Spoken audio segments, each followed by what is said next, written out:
look like? Can you show us? So you have palpable contraction, but you can't move the extremity. Can you even see it? So contract the arm, but you can't move it at all. Just tighten, yep. So maybe if I palpate, so again, if I put my hands gently on top, sorry, they're cold, then you are going to feel something moving on. You might feel the muscle belly pop up in, but they're not going to be able to move against gravity or without gravity. And then the second one we have in the lower extremities, we have a 2 out of 5. So what is that defined as? Can't move without gravity, full range of motion. So are we taking resistance? No. No resistance. So for the lower extremity, if I have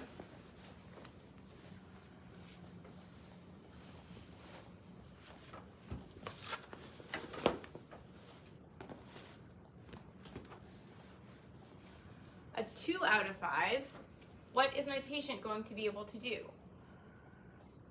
He can't. We said he can't go against gravity, right? So what happens? He can't. He can't lift it up by himself, right? Because against gravity in the supine position means that he would be able to do what? Lift this leg. Lift his leg or even bend the knee, right? Bend the hip and the knee. What position could he be in and still be able to move if he had a 2? Awesome. Okay, we're all on the same page there. So I have 2 options here for rolling. I threw 2 things at you very quickly on Monday. We did a log roll, super fast, and we also did, what was the other one? Segmental roll. Given this case, are there any precautions or contraindications to me using either a segmental roll and or a log roll? No. No, right? He didn't have surgery. If he knows what's going on, I can have him help me as much as possible.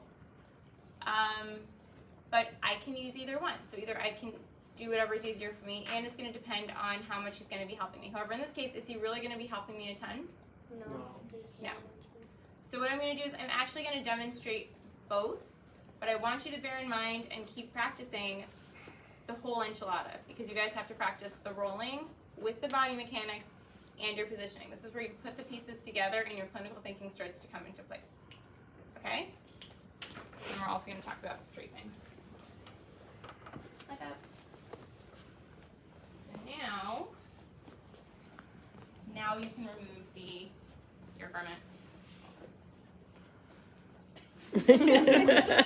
Mindful of and why draping is so important. So what is it that you can do as a clinician to make sure that your patient still feels comfortable, warm, respected? Because in the hospital, I know people have mentioned hospital visits. Do you have privacy? Nope. No. People are in, out, the door is open, the nurses are there, the doctors are there.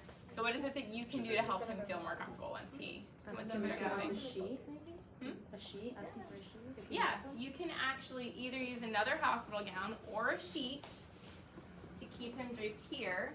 And what's the other area that I want to be mindful of? So that when you're moving, you're doing both. What's the other area? The legs, right? Because once you start moving, you may or may not have underwear on in the hospital.